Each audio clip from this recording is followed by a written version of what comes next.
हमारी फिल्म की शुरुआत एक तेज रफ्तार कार से होती है जो आकर एक खड़ी कार से टकरा जाती है। पता चलता है कि उस कार में खतरनाक अपराधी बैठे हैं जिन्हें पुलिस पीछा कर रही है। हालात और भी बुरे हो जाते हैं क्योंकि अपराधी के पास एक बंधक होती है। वह कोई आम लड़की नहीं बल्कि एक बड़े सरकारी अधिकारी की बेटी होती है। पुलिस चारों तरफ से अपराधी को घेर लेती है। घबराया हुआ अपराधी बंदूक बंधक पर तान देता है और उसे मारने की धमकी देता है। यह देखकर कॉनर्स शांति से बात करके मामला सुलझाने की कोशिश करता है, लेकिन अपराधी मानने से इनकार कर देता है। स्थिति बिगड़ती देख कॉनर्स को गोली चलानी पड़ती है। दुर्भाग्य से गोली बंधक को भी लग जाती है और उसकी मौत हो जाती है। कुछ ही मिनटों में यह घटना मीडिया में फैल जाती है। इस हादसे की वजह से पुलिस विभाग की छवि खराब होती है और कॉनर्स तथा उसके साथी यॉर्क को नौकरी से निकाल दिया जाता है। 2 महीने बाद कुछ लुटेरे शहर के अमेरिकन ग्लोबल बैंक में डकैती डालते हैं। यहीं हम उनके लीडर से मिलते हैं जो एक रहस्यमय आदमी है जिसे हम लॉरेन कहते हैं। बैंक में घुसते ही लॉरेन सभी लोगों को बंधक बना लेता है। वे बैंक मैनेजर को मजबूर करते हैं कि वह सारे दरवाजे बंद कर दे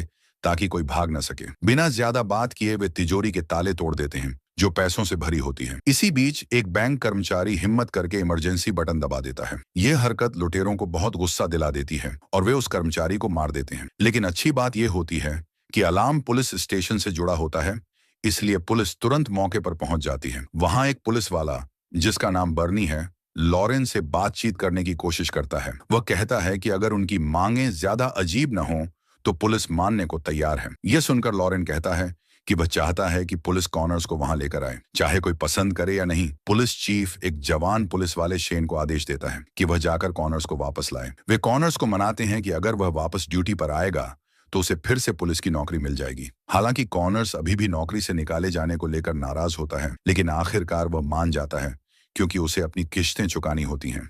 रवाना होने से पहले चीफ शेन को कॉनर्स का नया पार्टनर बना देता है ताकि वह कॉनर्स को लापरवाही करने से रोक सके। कैथी की जगह पहुंचते ही चीफ सब पुलिस वालों को बताता है कि बंधकों को छुड़ाने का मिशन कॉनर्स लीड करेगा। यह सुनते ही बर्नी जोर से विरोध करता है क्योंकि उसे याद होता है कि सिर्फ 2 महीने पहले कॉनर्स की गोली से एक अहम बंधक की मौत हो गई थी। लेकिन चीफ का फैसला आखिरी होता है। वह बर्नी को डांटते हुए घर जाने को कह देता है ताकि मामला और न बिगड़े। इसके बाद कॉनर्स सीधे डकैती के लीडर लॉरेन से संपर्क करता है। बातचीत के दौरान लॉरेन खुश नजर आता है। वह कहता है कि कॉनर्स उसका काबिल मुकाबला है, एक ऐसा दुश्मन जिसका वह सम्मान करता है। फिर लॉरेन बताता है कि सभी बंधक सुरक्षित हैं सिवाय उस बैंक कर्मचारी के जिसने पहले लापरवाही में अलार्म दबा दिया था। इतना कहकर लॉरेन बिना डकैती का असली मकसद बताए फोन काट देता है। जब बातचीत नाकाम हो जाती है तो कॉनर्स स्वॉट टीम से बैंक में घुसने का रास्ता ढूंढने को कहता है, लेकिन बैंक के सारे ऑटोमेटिक दरवाजे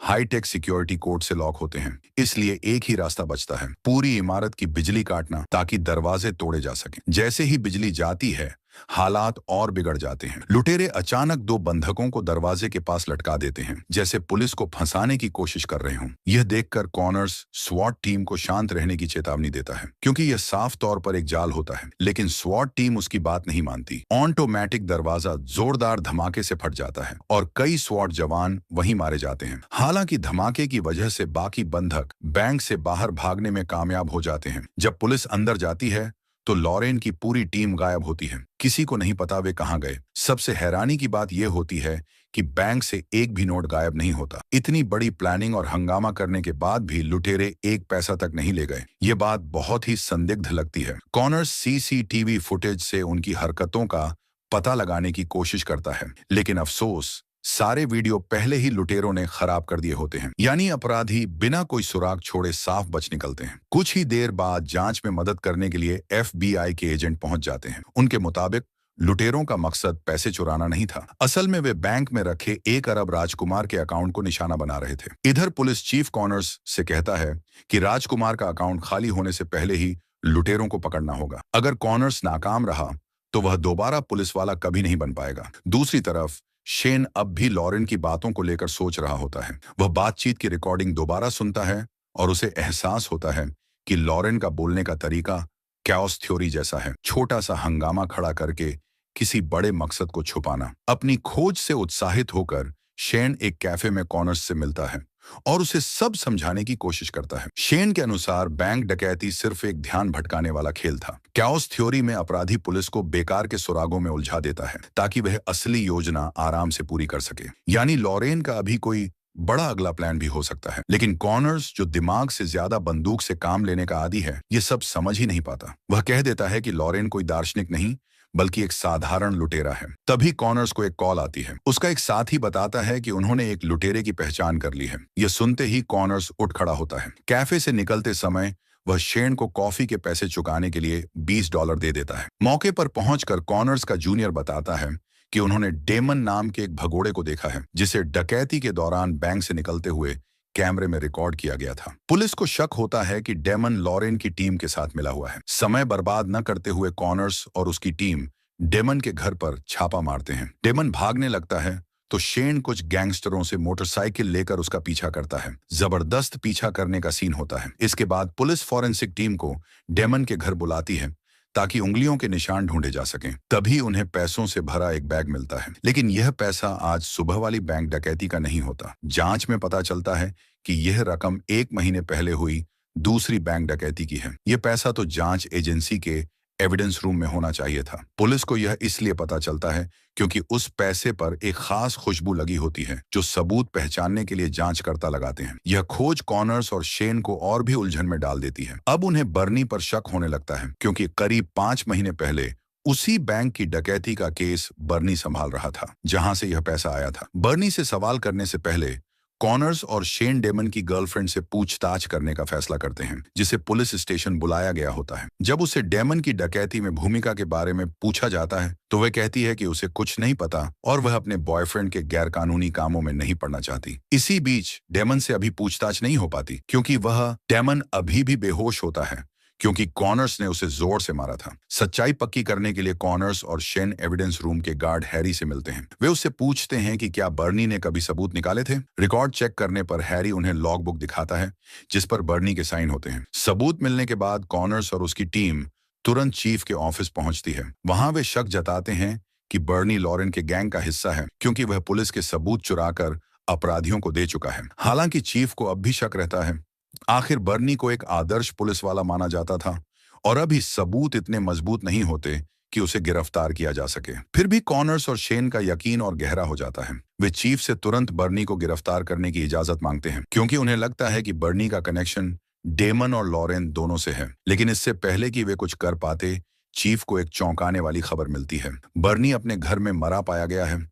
उसका सिर बुरी तरह फटा हुआ होता है। कॉनर्स और शेन फौरन बर्नी के घर पहुंचते हैं। वहां उन्हें उसी सुबह लूटे गए बैंक का नक्शा और अरब राजकुमार से जुड़ी कुछ अखबारों की कटिंग मिलती है। इससे यह शक और पक्का हो जाता है कि बर्नी लॉरेन की साजिश में शामिल था। दुर्भाग्य से बर्नी की मौत हो चुकी होती है, इसलिए उससे और जानकारी नहीं मिल पाती। थोड़ी देर बाद कॉनर्स को लॉरेन का फोन आता है। इस बार लॉरेन अपना असली मकसद बताता है। वह पुलिस से बदला लेना चाहता है, लेकिन यह वजह भी साफ नहीं लगती क्योंकि वह पुलिस से बदला क्यों लेना चाहता है यह अब भी समझ में नहीं आता। इसके कुछ समय बाद चीफ एक और खबर देता है। पता चलता है कि अरब राजकुमार ने डकैती से पहले ही बैंक से अपना सारा पैसा निकाल लिया था। यानी लॉरेन का इरादा कभी पैसा चुराने का था ही नहीं। इस खुलासे से केस और भी उलझ जाता है। अब साफ लगता है कि लॉरेन सच में वही कैओस थ्योरी इस्तेमाल कर रहा है जैसा शेन ने पहले कहा था। इसलिए कॉनर्स तय करता है कि जांच को बिल्कुल नए सिरे से शुरू किया जाए। बिना वक्त गंवाए पुलिस टीम दोबारा अमेरिकन ग्लोबल बैंक पहुंचती है। वहां एक आईटी एक्सपर्ट बताता है कि डकैती में कुल 5 लोग शामिल थे, लेकिन अभी तक सिर्फ लॉरेन और डेमन की पहचान हो पाई है। सीसीटीवी फुटेज देखते वक्त शेन को कंप्यूटरों से भरे एक कमरे में कुछ अजीब दिखाई देता है। यह देखकर कॉनर्स फोरेंसिक टीम को उन सभी कंप्यूटरों की जांच करने को कहता है, लेकिन अफसोस वहां से भी कोई सुराग नहीं मिलता। जांच एक बार फिर अटक जाती है। माहौल हल्का करने के लिए कॉनर्स शेन और बाकी लोगों को साथ डिनर पर चलने का न्योता देता है। खाना खाते समय कॉनर्स बाथरूम जाने का बहाना बनाकर उठता है। उसी दौरान शेन पुलिस वालों के आपसी रिश्तों को लेकर गपशप करने लगता है। डिनर खत्म होने के बाद आखिरकार शेन को आईटी एक्सपर्ट से डकैती करने वाले गैंग के एक सदस्य की नई जानकारी मिलती है। समय बर्बाद न करते हुए शेन तुरंत कॉनर्स को साथ लेकर लुटेरों के ठिकाने पर छापा मारने निकल पड़ता।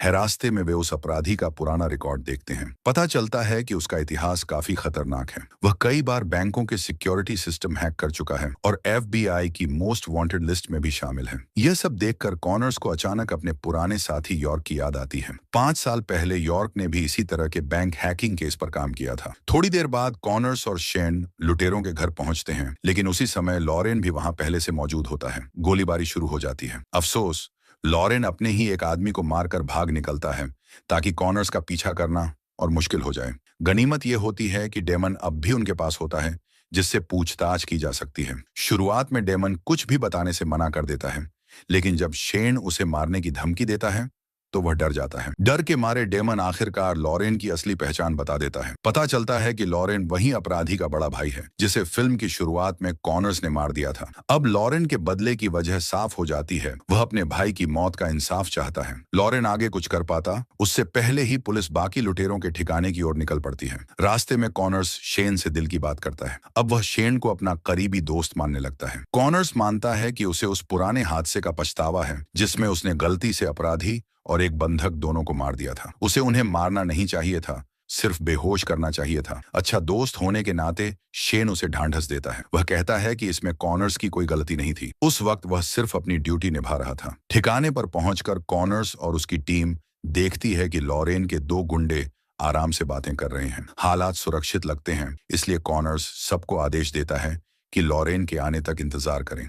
लेकिन तभी वे गुंडों की नजर में आ जाते हैं और योजना फेल हो जाती है। अब गोलीबारी के अलावा कोई रास्ता नहीं बचता। कॉनर्स टीम को 2 हिस्सों में बांट देता है ताकि दोनों तरफ से गुंडों को घेर कर पकड़ा जा सके। अंदर तलाशी लेते समय उन्हें एक दीवार मिलती है जिस पर कॉनर्स और कई पुलिस वालों की तस्वीरें लगी होती हैं। साफ होता है कि लॉरेन काफी लंबे समय से इस पूरी साजिश की तैयारी कर रहा था। कुछ ही देर में वे देखते हैं कि गुंडे भागने की कोशिश कर रहे हैं। हाथापाई शुरू हो जाती है। इसी अफरा तफरी के बीच शेन को ठिकाने के अंदर एक एक्टिव बम दिखाई देता है। वह तुरंत सबको बाहर निकलने के लिए चिल्लाता है। दूर जोरदार धमाका होता है। पेड़ के पीछे से लॉरेन यह सब देख रहा होता है और अपनी योजना के सफल होने से संतुष्ट होता है। उधर पुलिस टीम टूट जाती है क्योंकि उन्हें लगता है कि धमाके के वक्त कॉनर्स अंदर फंस गया था। शेन पूरी तरह टूट जाता है, लेकिन वह कहता है कि वे कॉनर्स की कुर्बानी बेकार नहीं जाने देंगे। किसी भी हालत में लॉरेन को पकड़ना होगा। भारी दिल के साथ शेन पुलिस स्टेशन लौटता है। वहां IT एक्सपर्ट एक नई रिपोर्ट देता है जिससे सब कुछ साफ हो जाता है। वह बताता है कि लॉरेन और उसकी टीम ने बैंक के पूरे कंप्यूटर सिस्टम में एक वायरस डाल दिया था। यह वायरस बहुत चालाकी से काम करता था। लॉरेन हर ग्राहक के अकाउंट से $100 से भी कम पैसे निकालता था। इतनी छोटी रकम कि किसी को शक न हो और न ही कोई शिकायत करे। लेकिन क्योंकि ग्राहकों की संख्या हजारों में थी, कुल मिलाकर $1 बिलियन जमा हो गए। यह सुनकर शेन को आखिरकार समझ आ जाता है कि लॉरेन कितना चालाक है। शुरू से ही उसने कैओस थ्योरी का इस्तेमाल किया। पुलिस को शक में डालना, उनका ध्यान भटकाना, अफरा तफरी मचाना और सबका फोकस गलत जगह लगवाना। जब सब लोग नकली खतरों के पीछे भाग रहे थे, तब लॉरेन चुपचाप असली चोरी को अंजाम दे रहा था। यह जानकारी मिलने के बाद शेन को लॉरेन का फोन आता है। लॉरेन फिर से उसे अधूरी धमकियों से भटकाने की कोशिश करता है, लेकिन शेन के लिए अब सबसे बड़ा कारण कॉनर्स की मौत होती है। वही उसे लॉरेन का पीछा करने की ताकत देती है, चाहे दुनिया के आखिरी कोने तक क्यों न जाना पड़े। शेन का दिमाग पूरी तरह उलझा हुआ होता है। चीफ उसे आराम करने को कहता है ताकि वह अपना मानसिक संतुलन न खो दे, लेकिन शेन हमेशा की तरह जिद्दी होता है। वह दोबारा ऑफिस जाकर तुरंत जांच शुरू करने का फैसला करता है। जब वह एविडेंस रूम की लॉगबुक में बर्नी के साइन फिर से देखता है तो उसका शक और गहरा हो जाता है। उसे महसूस होता है कि कुछ गड़बड़ है। शेन हैरी को दोबारा पूछताछ के लिए बुलाता है। शुरुआत में जब शेन उससे पूछता है कि असली बर्नी के साइन और लॉग बुक में मौजूद साइन अलग क्यों हैं, तो हैरी बात टालने की कोशिश करता है। लेकिन जैसे ही शेन गुस्से में आकर उसे लॉरेन के गैंग का हिस्सा बताता है, हैरी टूट जाता है। आखिरकार वह कबूल करता है कि उसने चुपचाप लॉरेन के गैंग के साथ मिलकर काम किया था। वही सबूतों वाला पैसा चुराने वाला था और उसी ने शुरू से ही बर्नी को फंसाया था। लेकिन उसकी कबूलियत यहीं खत्म नहीं होती। हैरी एक और चौंकाने वाला सच बताता है। लॉरेन की असली पहचान कोई और नहीं बल्कि यॉर्क है। वही यॉर्क जो कॉनर्स का साथी और करीबी दोस्त था। असल में फिल्म की शुरुआत वाली घटना में यॉर्क ने गलती से एक बंधक को गोली मार दी थी। दोस्त होने के नाते कॉनर्स ने उस अपराधी को गोली मार दी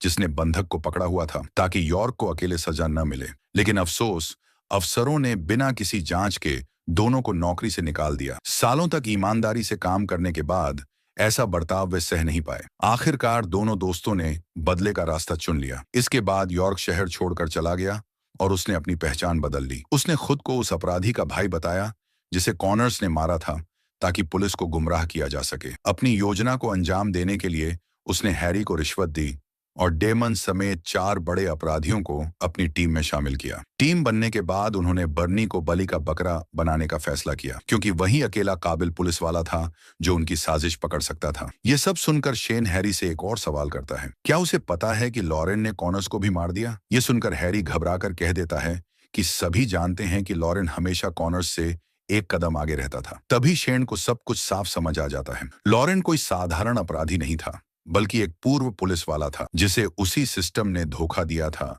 जिसकी वह सेवा करता था। उसके बदले ने पूरे शहर को हिला दिया था और अब शेन ठान लेता है कि वह इसे यहीं खत्म करेगा। हैरी की बातों से शेन पूरी तरह हिल जाता है। उसे यकीन ही नहीं होता कि इतने समय से लॉरेन उसे खेल बनाकर चला रहा था। सारे सुराग, सारे जाल और पूरी अफरा तफरी बहुत सोच समझकर बनाई गई थी। समय बर्बाद न करते हुए शेन तुरंत पुलिस के आईटी एक्सपर्ट से मिलता है और लॉरेन की लोकेशन ट्रैक करने को कहता है। जैसे ही सिग्नल मिलता है, शेन सीधे उस रेस्टोरेंट पहुंचता है जहां लॉरेन खाना खाकर उठने ही वाला होता है। जैसे ही लॉरेन बाहर निकलता है, शेन उस पर बंदूक तान देता है। अब बातचीत की कोई गुंजाइश नहीं होती। कुछ ही सेकंड में गोलीबारी शुरू हो जाती है। खुद को घिरा देख लॉरेन भागकर डॉग की तरफ जाता है, लेकिन इस बार शेन हार नहीं मानना चाहता। इस केस को खत्म करने और कॉनर्स के लिए वह कुछ भी करने को तैयार होता है। बंदरगाह तक जबरदस्त पीछा चलता है, गोलियां चलती हैं और आखिरकार हाथापाई भी होती है। कड़ी मेहनत के बाद शेन आखिरकार लॉरेन यानी यॉर्क को मार गिराता है। उधर पुलिस विभाग को राहत मिलती है। जो अपराधी शहर में दहशत फैला रहा था,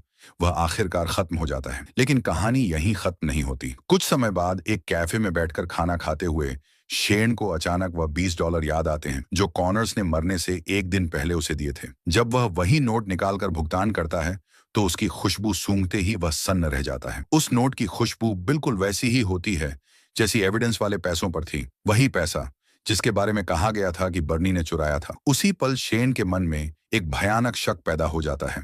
शेन को लगता है कि कुछ बहुत गलत है। कॉनर्स के पैसों पर वही खुशबू क्यों थी जो एविडेंस रूम से चोरी हुए पैसों पर थी? ये सिर्फ इत्तेफाक नहीं हो सकता। शेन बेचैन हो जाता है और कैफे में बैठा नहीं रह पाता। वह तुरंत बाहर निकलता है और जवाब ढूंढने के लिए कॉनर्स के घर पहुंचता है। वहां पहुंचकर वह घर के हर कोने की तलाशी लेता है। जितना ज्यादा वह ढूंढता है, उतनी ही अजीब बातें सामने आती हैं। आखिरकार एक कमरे में उसे कैओस थ्योरी पर लिखी एक किताब मिलती है। वही थ्योरी जिसे लॉरेन अपने सारे कामों में इस्तेमाल करता रहा था, जबकि कॉनर्स हमेशा कहता था कि उसे इस थ्योरी के बारे में कुछ समझ नहीं आता। अब शेन का सीना भारी हो जाता है। अचानक सारे टुकड़े आपस में जुड़ने लगते हैं। क्या कॉनर्स मरा ही नहीं था? या उससे भी बुरा, क्या शुरू से ही कॉनर्स इस पूरी साजिश में शामिल था? शेन एकदम जड़ हो जाता है, सबसे कड़वी सच्चाई को समझते हुए। शायद कॉनर्स ने अपनी मौत का नाटक किया था और सारी अफरा तफरी के पीछे वही था। एक पल भी गंवाए बिना शेन तेजी से एयरपोर्ट की तरफ निकलता है। वह यह पक्का करना चाहता है कि उसके सारे शक सही हैं या नहीं। वहां पहुंचकर वह अपने एक साथी से कॉनर्स के नाम की फ्लाइट्स चेक करने को कहता है, लेकिन जो रिपोर्ट आती है वह शक को और बढ़ा देती है। कॉनर्स नाम का कोई भी यात्री नहीं होता। जब शेन दोबारा उस कैओस थ्योरी वाली किताब को देखता है जो उसे कॉनर्स के घर में मिली थी, तो उसे अंदर के पन्ने पर एक नाम लिखा दिखता है, जेम्स ग्लेक। वह तुरंत अपने साथी से इस नाम से टिकट बुक कराने वालों की जानकारी निकालने को कहता है और सच में जेम्स ग्लेक नाम का एक व्यक्ति उसी दिन उड़ान भरने वाला होता है। इससे पहले कि शेन एयरपोर्ट स्टाफ से कुछ पूछ पाता, उसका फोन बज उठता है। एक अनजान नंबर से कॉल होती है। जैसे ही शेन फोन उठाता है, दूसरी तरफ से आने वाली आवाज उसे सिहरने पर मजबूर कर देती है। वह कॉनर्स की आवाज होती है। अब सारे शक सच साबित हो जाते हैं। कॉनर्स जिंदा होता है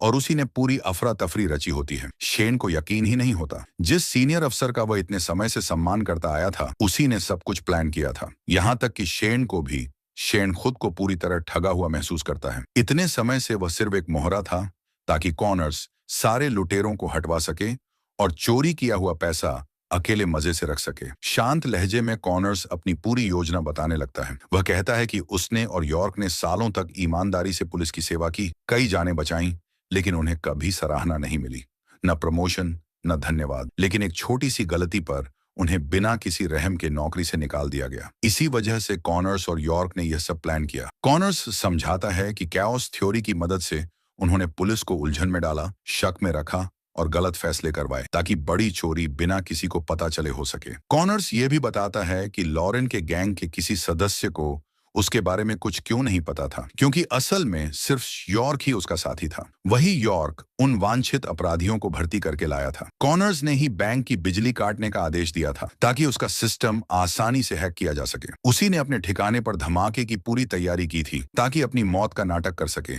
शेन चुप हो जाता है और उसका ध्यान उस धमाके वाली रात की तरफ चला जाता है। दरअसल वह बम कॉनर्स ने खुद लगाया था और धमाका होने से पहले वह बेसमेंट में छिप गया था। जिसे सब लोग कॉनर्स की लाश समझ रहे थे, वह असल में उसके एक साथी की लाश थी जिस पर पुलिस बैज लगाया गया था। जानबूझकर उसे इतना जला दिया गया था कि पहचान न हो सके। सब कुछ खत्म होने के बाद कॉनर्स फायर फाइटर के भेष में उस जगह से निकल गया था। अब सब कुछ साफ हो जाता है। ये इतना चालाक और गंदा खेल था कि शेन को एहसास ही नहीं हुआ कि वह सिर्फ एक मोहरा बनकर इस्तेमाल किया जा रहा था। बातचीत के आखिर में कॉनर्स बताता है कि उसने अपनी पहचान बदल ली है और वह हमेशा के लिए देश छोड़ने वाला है। वह शेन से कहता है कि उसे ढूंढने की कोशिश न करे। आखिरकार पूरे देश के लिए वह मर चुका है और सच में थोड़ी दूर से शेन देखता है कि एक आदमी बड़ा सा सूटकेस लेकर इंटरनेशनल डिपार्चर एरिया में जाता हुआ दिखता है। नया चेहरा, नई पहचान, नई जिंदगी। कॉनर्स बिना पीछे देखे चला जाता है। शेन वहीं खड़ा रह जाता है,